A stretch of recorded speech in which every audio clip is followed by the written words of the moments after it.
Hey everyone, good to see you again, and thanks for watching another one of my videos. So I launched a couple of weeks ago a new how-to series, and the first video was about how to use video for your prospecting. And in this video this week, I'm going to share with you some tips and ideas on how to save yourself time and qualify your leads more effectively. So one of the best videos that I've done, one of my most popular videos, is a video called Bantam, and I'm going to share with you across some of the next 20 minutes or so, some of the ideas around how I use Bantam and other tools to qualify your leads effectively. So in this how-to series, which is a new series where I'm going to share some slides and some further information on what you can do to qualify your leads more effectively and save time. And it's going to be a massive factor. Watch the video. It's a tutorial video. It's going to take about 20 minutes. But once you've watched it, you're going to gain some great insights. It's going to make a big difference for you as a sales professional or business owner and going to help you win more business. Let's have a look at the video on how you can save time and qualify your leads more effectively.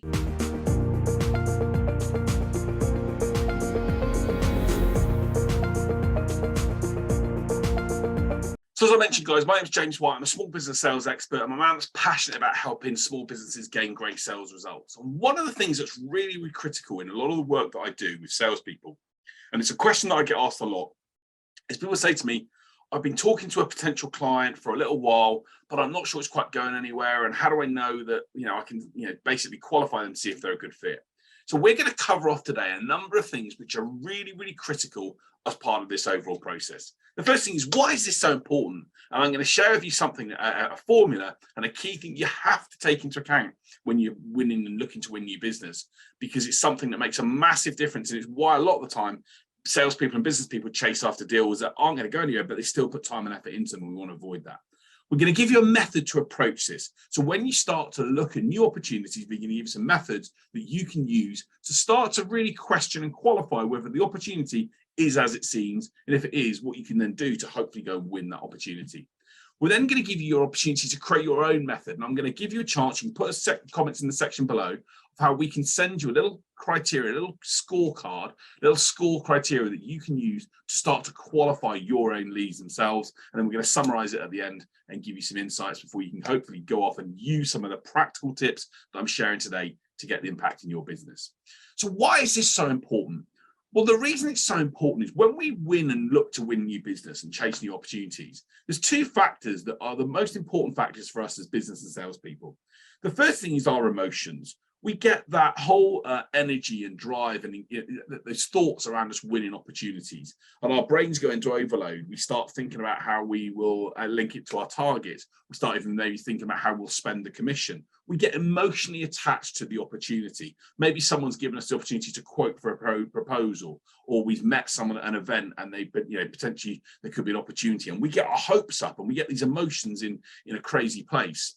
And what happens is that we really want to be in a position where those emotions, yes, we try and control them, but we can't.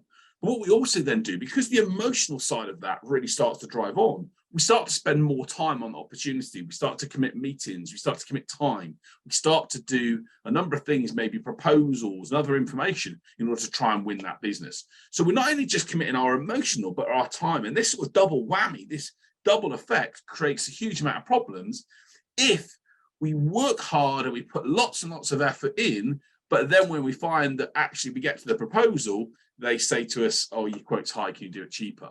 Or we'll have a think about it. Or, we've lost out this opportunity to someone else or another company, or I need to get it approved by someone else. So there's a number of things that can happen that can basically get in our way of winning that business. And we want to avoid that, because if we can remove those challenges and those barriers to the sale before we get to that point, it's going to be hugely important to us, and it's going to put us in control. One of the key things I always talk about with regard to sales and business people is try and put yourself in control of the situation. If you can't control it, and by in control, I'm not meaning some sort of macho, we've got to just be, really OTT on it, but we want to be in control in order to know what it's going to take for us to win the business. And we've got to be able to know what it's going to take for us to win the opportunity, and what the other side, the customer or the prospect, wants to see from us in order to give us that opportunity. And it's really, really important we know what their expectations are. What are their expectations around the price or the service or the way it's to be delivered, or who's going to make the decisions. We've really got to make sure we understand those so that they don't leave any gaps in the whole element. And so one of the key things I urge an employee to do is to use some of the tools that I'm going to talk about now to qualify if the prospect is a good fit for you. Now, I should state to you at this point here, it's really important that you don't use some of these tools and methods in that first conversation. If you're selling a service, it's a high value service, I really encourage you to have that first call, initial discussion, and get to know the other person. I've shared lots of videos and resources on how you should get to know the other person, build that rapport, understand what's driving them and what's going on in their world first and foremost. Those first conversations are about that. And you generally can't win business on the first opportunity, but you can certainly lose it. So what we want to do is get to know and understand if there's a chance we've had some good conversations, there's a good fit, there's a good rapport, and actually might get to the second or third meeting where we think, actually, we now want to move things forward. The prospect is talking to us, they're keen to see what happens next, so we want to move things forward. So there's a couple of tools and phrases and things we can do that can help you see if the prospect's a good fit. And the reason this is really important is that we have to know who we are right for as businesses and sales professionals. And the example I give here is two cars, the Hyundai and the Range Rover. Both are brilliant cars. If you've got a Hyundai, they're fantastic cars. But there's a big difference between the budget for a Hyundai versus a Range Rover. So if we don't know who we are right for as business owners, then the chances are we might have a Range Rover service and price, but the prospect they're working with has only got a Hyundai budget. And the reality is, even though they'd like to go this way, they just don't have the resources or the ability to spend, or don't value the service in the way that other people do. So it's really, really important that we know who we're right for to see if we're a good fit in order to identify whether we're going to work with someone. And to do that, we really must know our audience. So the first thing I'm going to encourage you to do when it comes to qualifying your opportunities and prospects is write down, and this is an example of a persona. Write down who your perfect client is. Your perfect client can be someone that you've worked with in the past, in the last 12 months. What are the characteristics about them? What is the age and the occupation and their motivations? What's the person? And try and, if you can, create a persona like I've created here with Sarah Smith. Try and put a picture to that person. Try and identify a biography around them.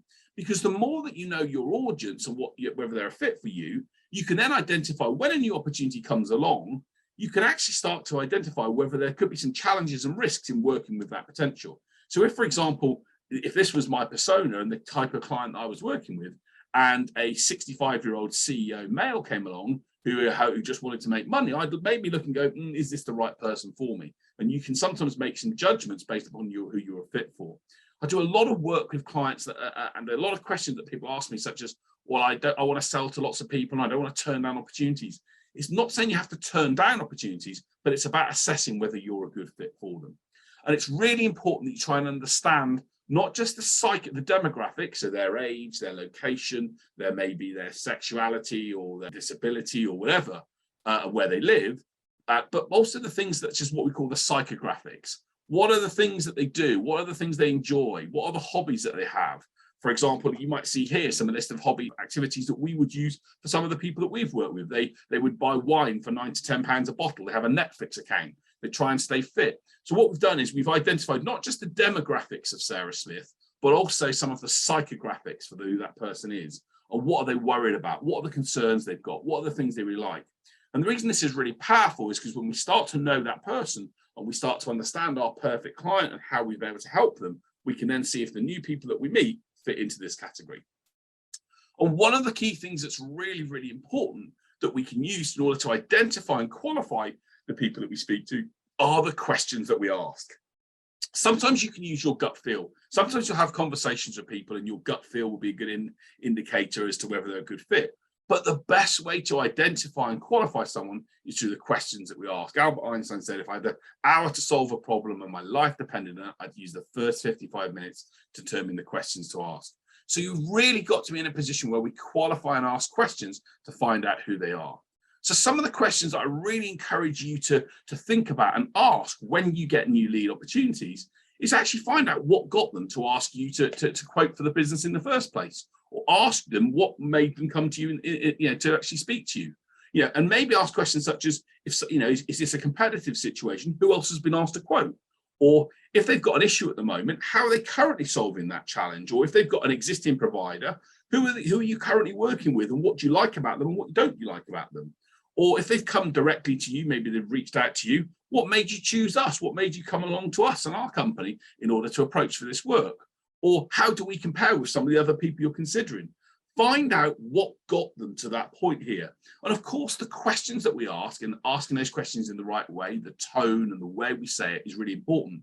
But questions give you an insight into what's going on.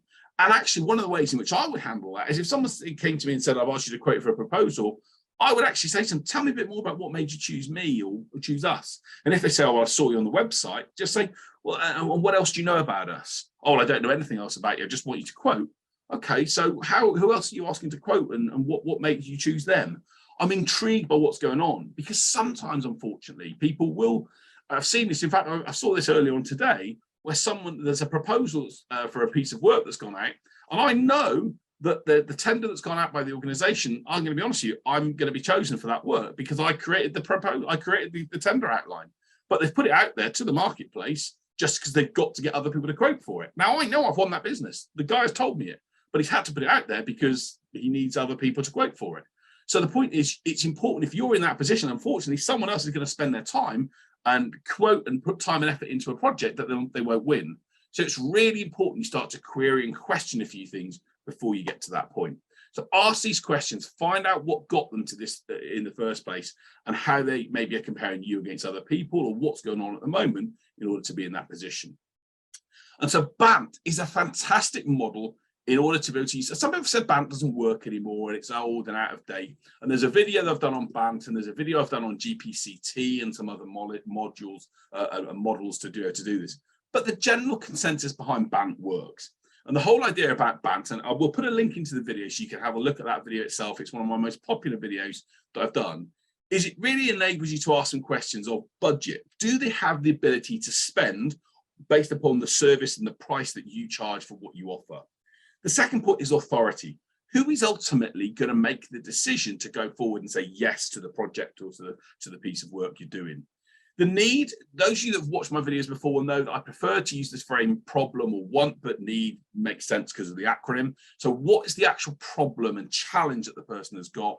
And what's the time frame? The timing is the final part of BANT. What are the time frame that someone has got in order to be able to work towards making this project happen? And I give an example of a project that I did about 6 years ago, actually. I went up to Newcastle to meet a potential client who told me they were interested in working with me. I was having a great conversation, drove literally a whole day to get there on the way to another meeting in Scotland. I live in the southwest of the UK. And I got there and they were like, yeah, really great to chat to you. Yeah, we're really interested to look at this for 2023. And I was like, well, I think it wasn't 2023, it was 2 years away. And I was like, wow. So I've driven all this way, but yet they only want to do this 2 years from now. I could have used my time more effectively. So knowing the time frame is really, really critical. And that's also a critical factor when it comes to getting an objection saying we're going to have a think about it or we put it on the back burner. We've got to ask the right questions to know that time frame. So here are 5 questions to ask when you identify the budget for a project. And by the way, if you ask a question such as what is your budget for this product or for this service, most clients will always tell you they're not going to give you the answer. They might give you a range. Sometimes in government tenders, they'll give you an overall figure, but most of the time they don't want to give a figure because they think and know that most business people and salespeople will use up to that whole figure. So if you ask someone what's the budget, they may not tell you. But if you ask them a little bit such as, tell me more about the budget you've set aside for this project, or when you've purchased similar services before, what price did you pay and how did you make that decision? Or tell me a bit more about how much this problem is costing you, what the implications are for the organization and what's created the business case to make this come together. Then you're going to get some other insights into what's going on and what budget has been set aside for this activity. And also maybe if you're working with a very large organization, just actually talk to them and say, how do you guys as a procurement team approach budget decisions? So these are really great questions that you can ask to try and identify what the budget is assigned for the actual project. And of course, if you've got an inside track and someone can tell you they've got an amount set aside, that's even better. But a great way to try and identify what might be the budget that the prospect has got for the project is to ask a really great question such as this. The services that we offer range from £2,500 to £4,000. How does that fit in with your budget plans? And what's the reaction that you get?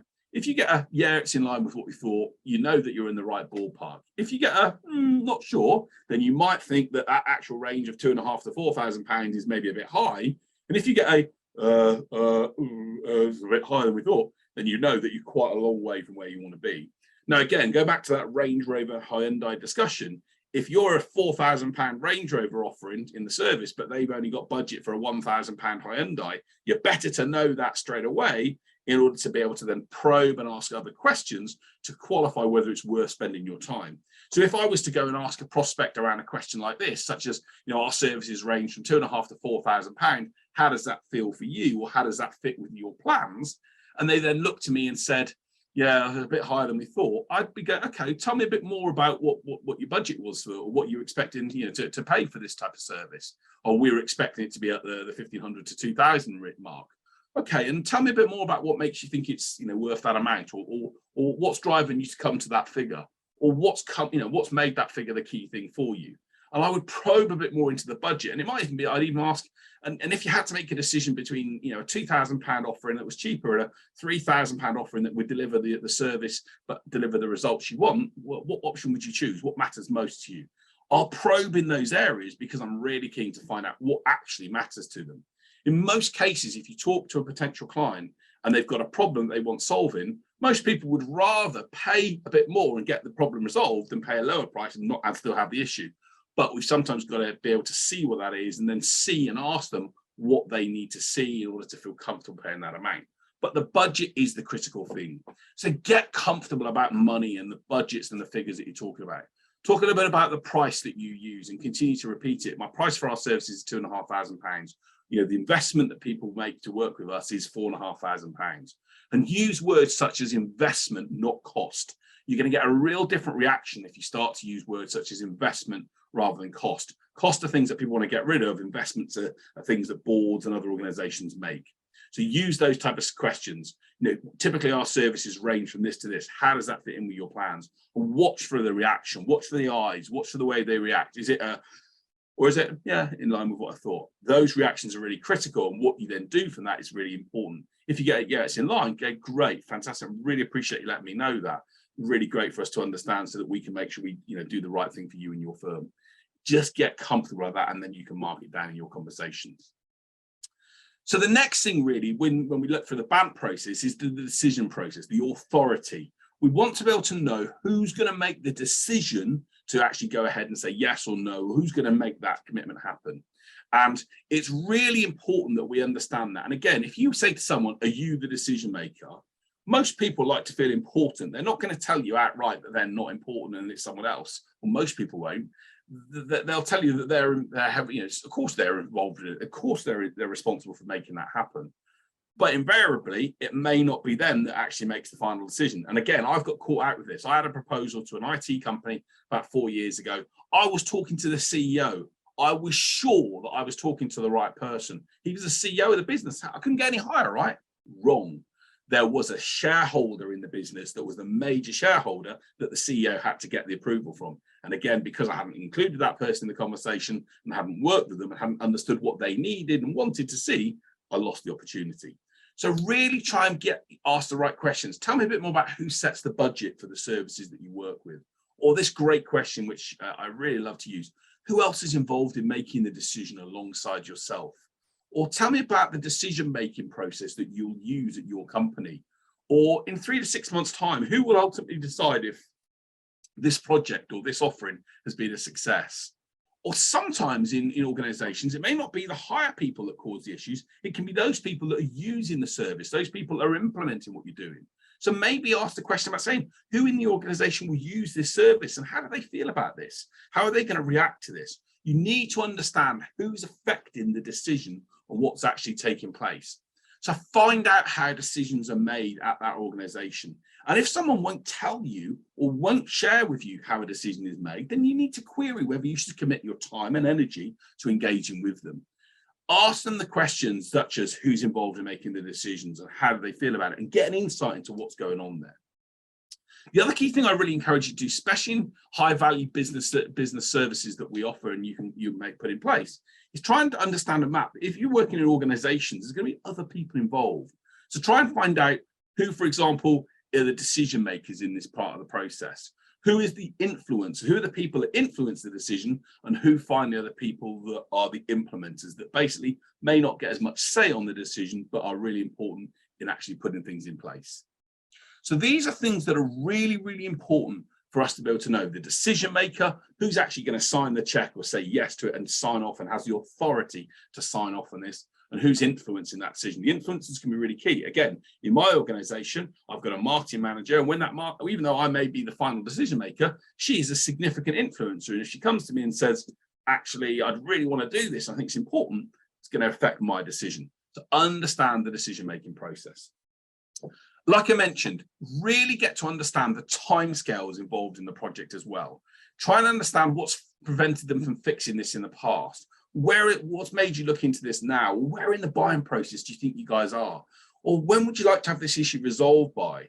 Or what would be the impact of not resolving this within the next 3 months, 6 months for you as a company? Or how would you feel? Another great question, which is not on here. How would you feel if in 3 months' time you still had this issue? I'd feel frustrated. So it sounds like you want to get this resolved by then. It sounds like you want to get a solution in place. Yes, I do. But watch out for the reactions around the way in which the customer or the prospect talks to you. If they go, yeah, it's pretty important, then you might send some warning signals that actually this isn't maybe as important to them as some other things. Or if they say, yes, it's so important we get this done, you know that the timescales are going to drive, hopefully, the project through the way you want it to. So timescale is really important. And then the final element is, what is the problem or want that's driving them to do this? If you've watched my videos before, you know I say people only buy based upon a desire or a problem. So you've got to be able to ask the questions as to how long this has been a problem for them.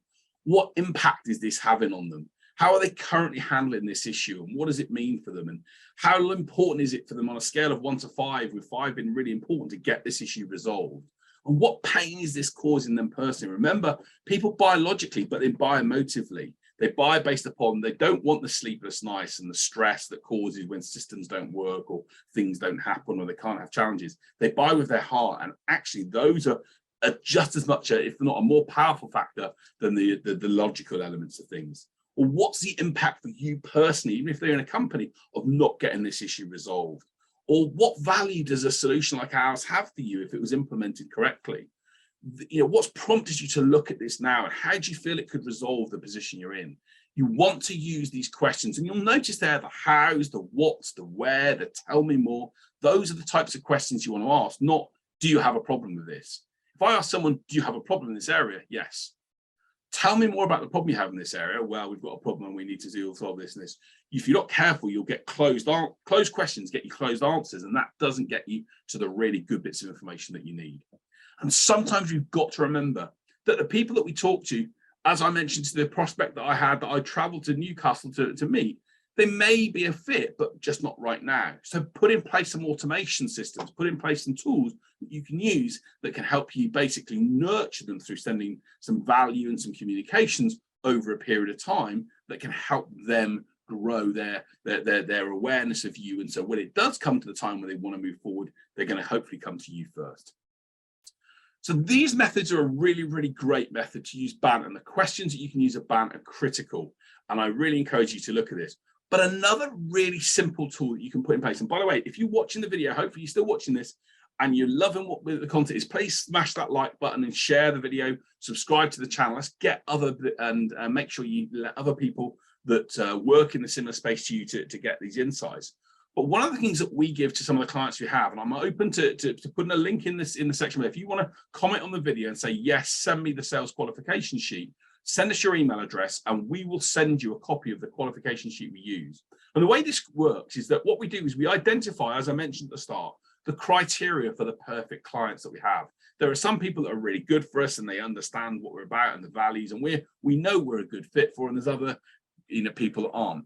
So what we do is we basically get some clarification questions, some criteria for the other person, and then we then do a little scoring system. And the whole idea of this is that if we think that they meet our criteria, we'll put a yes or 1 there, and if we think they won't, then we'll put a 0 there.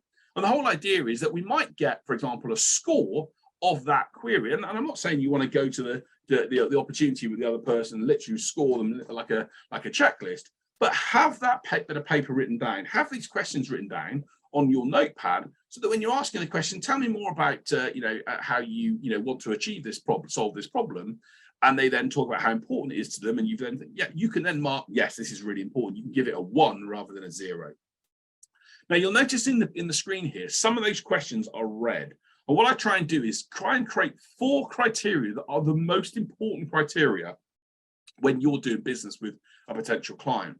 And what it does mean is it means that if you then get someone scoring, for example, between 4 and 7, so they haven't met your perfect criteria for a client, you can look at the answers they give to the questions in red and say, actually, that these are the really key things that make a difference for us, and therefore they've answered them in the right way or the wrong way, therefore let's move them forward. So if you can see, if someone's become an 8 or a 10 or over a 10 in my criteria, I would say they're a perfect client for me, and therefore I'm going to want to try and work with them and move that opportunity forward. But if they're potentially a 3 or 4, then I might say, look, we're not the right person for you. I'm not going to commit more time and energy into working with them. I'll probably say to them, look, I wish you'd all the well, but better to work with someone else rather than what we do with us. And sometimes when you actually say that to a potential client, actually, we're not the right people for you, you'd be amazed at how many people will then say to you, well, I really want to work with you. Tell me, well, why don't you think that? People don't like being told no, and sometimes it can actually help you in a sales situation.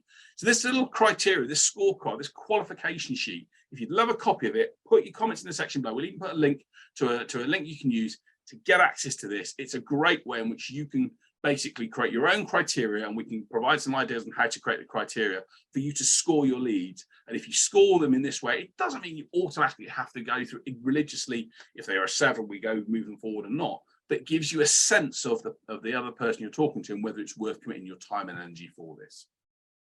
So look, I hope this presentation has given you some insights, has been useful for you. As I mentioned, it's so important that we qualify our leads in the right way so that we don't waste our time and our energy. And like I mentioned, qualify at the right time. It's probably not ideal to do this in the first meeting, unless you've got a very long meeting with that person, maybe on the second meeting call. Learn to ask these questions that we've talked about in the questions I mentioned around Bantam, these other elements, in the right way at the right time. If you ask a question with poor tone, you will lose opportunities. So you'll put the other side's back up, and we want to avoid that. Ask questions with really nice, empathetic tone. Tell me more about how you're solving this, and talk me through the decision process, and where are you at, and how big of a problem is this for you? Your tone is critical for this. Question things if you get the response you get back is not right. If someone won't give you information, they won't give you answers, then why should you commit your time and energy if they can't tell you what you need to be successful? I will always ask the people I work with, what do I need to do to be successful here? What do we need to show you to make you think that we're the right option for you? And if they can't tell me that, I'll query whether it's worth my time for that. And then try and think of this way of scoring your leads, see if they're a good fit, and then maybe identify the last 5 to 10 leads within that scoring system, the ones you've won and the ones you've lost. Were the ones you won the ones that you were perfect for, and the other way around? Identify whether the scoring criteria helps you to know whether to cut your losses early and not focus on opportunities that aren't going to go anywhere, because we don't want to waste our time and our energy and our emotion and get our heads in the wrong place thinking we're going to chase business that isn't going to happen. So there we go. Here's the second video in our how-to series, how to qualify your leads and save time. I hope you found it helpful. I hope you found it useful. If you have, please put some comments in the section below. Let me know what you think. Let me know whether you agree with me and disagree with me. If you disagree with me, tell me, hey, I've got no issues at all. And people saying, James, you're talking codswallop.